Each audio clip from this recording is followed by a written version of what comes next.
क्या राजस्थान की राजनीति में भूचाल आने वाला है? कोई बड़ा भूचाल? राजस्थान के मुख्यमंत्री अशोक गहलोत और पूर्व उप मुख्यमंत्री सचिन पायलट के बीच काफी समय से सियासी घमासान मचा हुआ है, जो रुकने का नाम नहीं ले रहा। दोनों नेता एक दूसरे के खिलाफ एक बार फिर से उतरे हुए हैं। बयानबाजियों का दौर चल रहा है। इस बीच सवाल ये कि क्या राजस्थान को लेकर भारी दुविधा में फंसा कांग्रेस हाईकमान? क्या राजस्थान में अलग थलग पड़े हैं सचिन पायलट? क्या बीजेपी के करीब जा रहे हैं सचिन पायलट? क्या विधानसभा चुनाव से पहले राजस्थान कांग्रेस में फिर मचेगा सियासी घमासान? आपको बता दें, राजस्थान में इस साल के अंत में विधानसभा चुनाव होने हैं, लेकिन उसकी सुगबुगाहट पहले से ही तेज है। तेज भी क्यों ना हो, क्योंकि जिस तरीके से सचिन पायलट लगातार अशोक गहलोत के खिलाफ बयानबाजी करते हैं, अशोक गहलोत लगातार सचिन पायलट के खिलाफ बयानबाजी करते हैं, वो कहीं ना कहीं इस वक्त मुद्दा बना हुआ है। लेकिन उससे पहले राजस्थान कांग्रेस की राजनीति में नए नए रंग दिख रहे हैं। राजस्थान कांग्रेस में सीएम कुर्सी को लेकर सियासी घमासान मचा हुआ है। पायलट के समर्थक चाहते हैं कि सचिन पायलट को सीएम बनाया जाए। भारत जोड़ो यात्रा के दौरान भी पायलट के समर्थकों ने राहुल गांधी के सामने सचिन को सीएम बनाने की मांग की थी। आपको याद होगा, भारत जोड़ो यात्रा के दौरान एक तस्वीर वायरल हुई जिसमें सचिन पायलट के समर्थन में वहां के लोग, यानी जो समर्थक थे कांग्रेस के, वो नारा लगाते हुए दिखे थे और ये वीडियो भी वायरल हुआ था।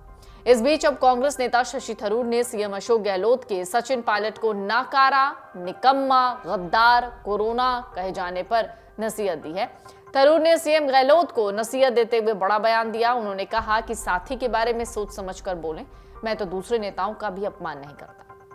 इसके साथ ही शशि थरूर ने पायलट और गहलोत को कांग्रेस का जिताऊ नेता बताते हुए कहा कि चुनाव में दोनों को साथ काम करना होगा। ये तो रहे शशि थरूर की बात की उन्होंने ये कहकर कोशिश की कि जो बकझक चल रही है या जो हो हल्ला मचा हुआ है उसको शांत कराया जाए। और जाहिर है, थरूर की अगर भाषा शैली पर भी ध्यान दें और थरूर को अगर देखें या फिर उनके राजनीतिक इतिहास को देखें तो वो लगातार आरोप लगाते रहे हैं, लेकिन हमेशा वो अशोक गहलोत और पायलट को लेकर नरम रहे हैं और हमेशा बहुत ही सधे हुए बयान करते सामने आए हुए हैं।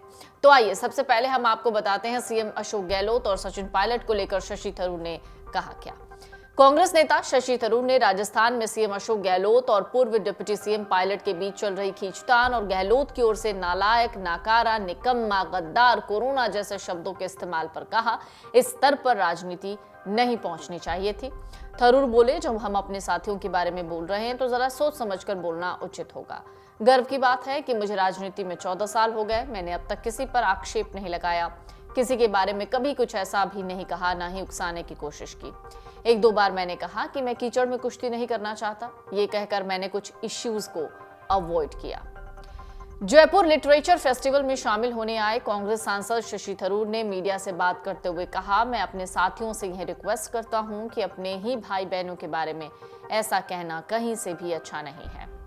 बेहतर है हम लोग अपने मतभेदों को मिटाने की कोशिश करें। हालांकि लोगों के अलग अलग विचार हो सकते हैं, लेकिन निश्चित तौर पर इसे कहने के दूसरे रास्ते हो सकते हैं। निजी तौर पर भी कोई बात कही जा सकती है। मैं भी चाहूंगा कि पार्टी के अंदर हमें एक दूसरे के साथ प्रेम से रहना चाहिए। थरूर बोले, वास्तव में मैं तो दूसरी पार्टी के नेताओं का भी ऐसा अपमान नहीं करना चाहूंगा, क्योंकि हमारी राजनीति में अल्टीमेटली हर किसी को गुड फेथ होना चाहिए। सब चाहते हैं कि देश बेहतर हो जाए। हमारी आइडियोलॉजी और विश्वास को वोट मिले तो देश बेहतर हो जाएगा। समाज की प्रगति के लिए यह जरूरी है, लेकिन इस हालत में साइलेंस को कई बार अंडर एस्टिमेट कर दिया जाता है। थरूर ने कहा, हमारे देश में कोई भी पार्टी हो, उसके अंदर सबकी एक जैसी राय नहीं है। क्या भाजपा के अंदर हर विषय पर हर व्यक्ति की एक ही राय है? मेरे ख्याल में लोकतंत्र में दो व्यक्तियों की राय में फर्क हो सकते हैं।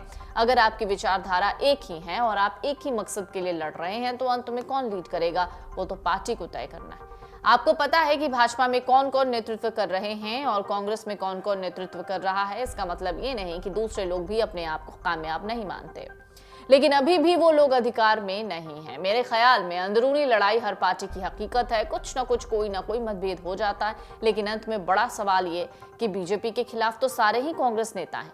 अगर हम चाहते हैं कि किसी व्यक्ति को ये जिम्मेदारी मिले या कोई और तय करता है कि किसी और को ये जिम्मेदारी दे दी जाए, तो ये सब बड़े इश्यूज की तुलना में बहुत छोटी बात है।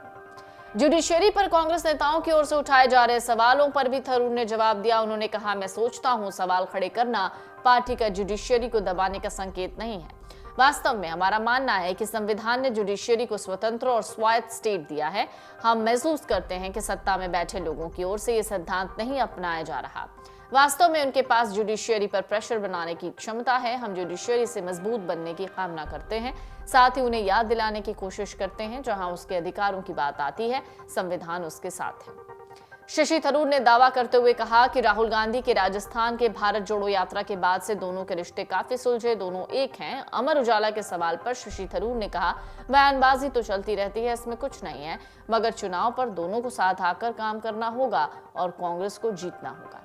थरूर ने दोनों नेताओं को भीड़ खींचने वाला, दोनों को कांग्रेस का जिताऊ नेता बताया। सीएम अशोक गहलोत के साथ जारी वर्चस्व की लड़ाई के बीच कांग्रेस नेता सचिन पायलट अपने वफादार मंत्रियों और विधायकों के साथ जनसभाएं करना शुरू कर चुके हैं। उनके इस कदम ने राजस्थान के सियासी गलियारों की सरगर्मी बढ़ा दी है। उनके इस कदम को अगले विधानसभा चुनाव से पहले खुद को मुख्यमंत्री पद का मजबूत दावेदार बनाने की दिशा में कोशिश की तरह देखा जा रहा है। कांग्रेस आलाकमान की ओर से अभी तक इस बात पर कुछ नहीं कहा गया है कि क्या उसने पायलट को रैलियों की इजाजत दी है या नहीं। आलाकमान की चुप्पी ने राजस्थान के सियासी गलियारों को चर्चा करने, कयास लगाने का मौका दे दिया है। आपको बता दें, कांग्रेस को इसी वर्चस्व की लड़ाई के कारण पंजाब में अपनी सरकार गंवानी पड़ी। पंजाब में कांग्रेस ने चरणजीत सिंह चन्नी जैसे कमजोर नेता को अमरिंदर सिंह का रिप्लेसमेंट बना दिया। पंजाब प्रकरण से सीख लेते हुए आलाकमान शायद अशोक गहलोत के साथ ही चलने का फैसला कर रही है। सचिन पायलट को अब अपने आधार वोट को बढ़ाने की आवश्यकता दिखने लगी है। सवाल है, क्या राजस्थान में अलग थलग पड़ गए हैं सचिन पायलट? दरअसल सीएम अशोक गहलोत और पार्टी कांग्रेस के जो प्रदेश अध्यक्ष हैं गोविंद सिंह डोटासरा, उन्होंने मिलकर आगामी विधानसभा चुनाव की तैयारी तेज कर दी।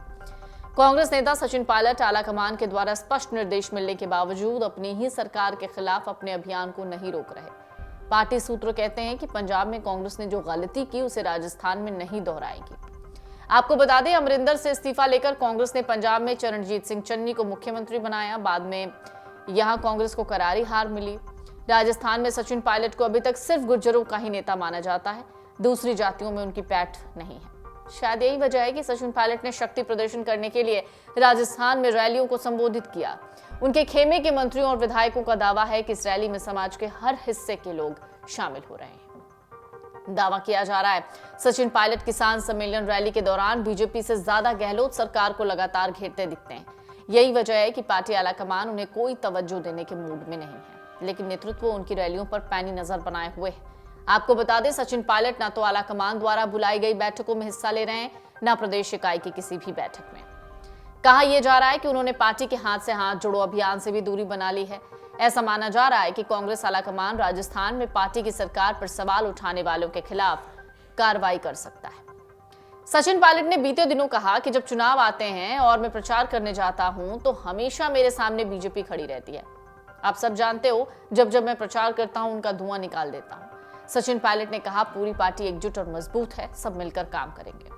राहुल, खड़गे, प्रियंका, सोनिया गांधी सब मिलकर चुनाव लड़ेंगे। मैं हिमाचल में ऑब्जर्वर था, वहां हमने रैलियां की। प्रियंका गांधी ने जबरदस्त प्रचार किया। बीजेपी कहती थी हमारी डबल इंजन की सरकार है, हमने उसके एक इंजन का धुआं शिमला में निकाल दिया, दूसरे इंजन का धुआं 24 में दिल्ली की सरकार के चुनाव में निकाल देंगे। कांग्रेस में अलग थलग पड़े सचिन नस्ल में अपनी ही पार्टी की सरकार को निशाने पर लेकर विपक्ष की भूमिका निभा रहे हैं। 2020 में उन्होंने कुछ विधायकों की मदद से सरकार गिराने की कोशिश की। अशोक गहलोत ने आरोप लगाया कि सचिन पायलट ने बीजेपी के इशारे पर ऐसा किया। उन्होंने इसे ऑपरेशन लोटस का हिस्सा बताया था। अलग अलग सरकारी भर्ती परीक्षाओं के प्रश्न पत्र लीक करने वालों के खिलाफ कार्रवाई नहीं करने के लिए उन्होंने अपनी ही सरकार पर सवाल खड़े किए। वहीं गहलोत ने भी पायलट के आरोपों पर प्रतिक्रिया दी। कहा, अगर पायलट उन्हें संदिग्धों का नाम देंगे तो वो कार्रवाई जरूर करेंगे। साथ ही उन्होंने ये भी कहा कि इसमें कोई अधिकारी या नेता शामिल नहीं है। पेपर लीक मामले में सीएम गहलोत के मंत्री अफसरों को क्लीन चिट देने पर सचिन पायलट ने पूछा था, ये कहा जा रहा है कोई अफसर जिम्मेदार नहीं है, लेकिन पेपर तिजोरी में बंद होता है, बंद पेपर बाहर बच्चों तक कैसे पहुंच गया, ये कोई जादूगरी हो गई क्या? पायलट बोले, ऐसा संभव ही नहीं कि कोई अफसर जिम्मेदार नहीं, कोई ना कोई तो पेपर लीक के लिए जिम्मेदार होगा। इसके साथ ही सचिन पायलट ने आरोप लगाया कि अशोक गहलोत रिटायर अधिकारियों को उनके पदों पर फिर से नियुक्त कर रहे हैं। उन्होंने आरोप लगाया कि गहलोत उन अधिकारियों का उपकार कर रहे हैं जिन्होंने उन्हें बचाए रखने में मदद की। इससे इतर सचिन पायलट ने अपनी रैलियों के लिए चतुराई से जगहों का चयन किया। अभी तक उन्हें सिर्फ गुर्जर जाति का नेता माना जाता था। पायलट रैलियों के जरिए अपना वर्चस्व दूसरी जातियों में भी दिखाने की कोशिश कर रहे हैं। उन्होंने जाट, दलित, आदिवासी, राजपूत और शहरी युवाओं में अपनी पैठ बनाने की कोशिश की। कुछ सियासी पंडितों का कहना है कि पूरे राजस्थान में उनकी रैलियां अशोक गहलोत को परेशान कर सकती हैं। सचिन पायलट ने कहा कि वसुंधरा सरकार को सत्ता से बाहर करने के लिए उन्होंने खूब संघर्ष किया, लेकिन सरकार ने वसुंधरा सरकार में हुए घोटालों की जांच नहीं कराई। आरोपियों को सजा नहीं मिली। हमने जनता से वादे किए, पूरे नहीं हुए। पायलट ने सीएम गहलोत के साथ साथ वसुंधरा राजे पर भी जमकर निशाना साधा। राजनीतिक जानकार पायलट के वसुंधरा राजे पर निशाना साधने को लेकर अलग अलग सियासी मायनों में देखते हैं। राजनीतिक विश्लेषकों का कहना है कि वसुंधरा राजे कैंप की खामोशी ने सचिन पायलट की उड़ान पर ब्रेक लगा दिया। पायलट ने साल 2020 में बगावत करके गहलोत सरकार को संकट में डाल दिया था। पायलट कैंप के नेताओं को भरोसा था कि बीजेपी की मदद से पायलट सीएम बन जाएंगे, लेकिन बीजेपी ने गहलोत पायलट की लड़ाई को कांग्रेस का मामला बताकर दूरी बना ली थी। विश्लेषक कहते हैं कि वसुंधरा राजे नहीं चाहती थी कि पायलट बीजेपी के समर्थन से गहलोत सरकार गिराकर मुख्यमंत्री बने। वसुंधरा राजे कैंप के विरोध के चलते पायलट मुख्यमंत्री नहीं बन पाए। राजनीतिक विश्लेषकों का मानना है कि शायद इसी वजह से पायलट वसुंधरा राजे पर इन दिनों हमलावर है। वहीं राजनीतिक विश्लेषकों का यह भी कहना है कि सचिन पायलट का राजस्थान में शुरू किया गया प्रचार न सिर्फ अपनी ताकत को दिखाने का जरिया है, बल्कि राहुल गांधी की भारत जोड़ो यात्रा को मजबूत करते हुए उनके समानांतर राजस्थान में लोगों को जोड़ने का एक बड़ा प्रयास भी है। सियासी जानकार मानते हैं कि सचिन पायलट राजस्थान में जिस तरीके से लोगों से मिलकर बड़ी बड़ी जनसभाएं कर रहे हैं और जनता के बीच जा रहे हैं, उसकी जानकारी कांग्रेस आलाकमान के संज्ञान में पहले से थी। यही वजह है कि नागौर में किसान सम्मेलन के दौरान जिस तरीके से सचिन पायलट ने न सिर्फ अपनी बल्कि अपने बाकी कांग्रेसी नेताओं को आने वाले चुनाव में जुटाने की अपील की, उससे समूचे राजस्थान में एक संदेश पहुंचा है। राजस्थान में इस साल के अंत में विधानसभा चुनाव हैं। इसको लेकर सत्तारूढ़ कांग्रेस के साथ बाकी दलों में भी गतिविधियां हैं। राजस्थान के पूर्व उप मुख्यमंत्री और कांग्रेस के वरिष्ठ नेता सचिन पायलट चुनावी साल के शुरू होते रैलियां करने लगे हैं। इससे मुख्यमंत्री गहलोत के खेमे में खलबली है। अब ये देखना दिलचस्प होगा विधानसभा चुनाव से पहले कांग्रेस की ये गुटबाजी क्या रंग लाती है। लेकिन फिर एक बार जिक्र हो उठता है खड़गे का कि जिस तरीके से उनको कांग्रेस का अध्यक्ष बनाया गया, सोचा गया कि खड़गे अब जिस तरीके से अंदर चल रहा है राजस्थान में सियासी हलचल, उसको कहीं कुछ हद तक कम कर सकते हैं।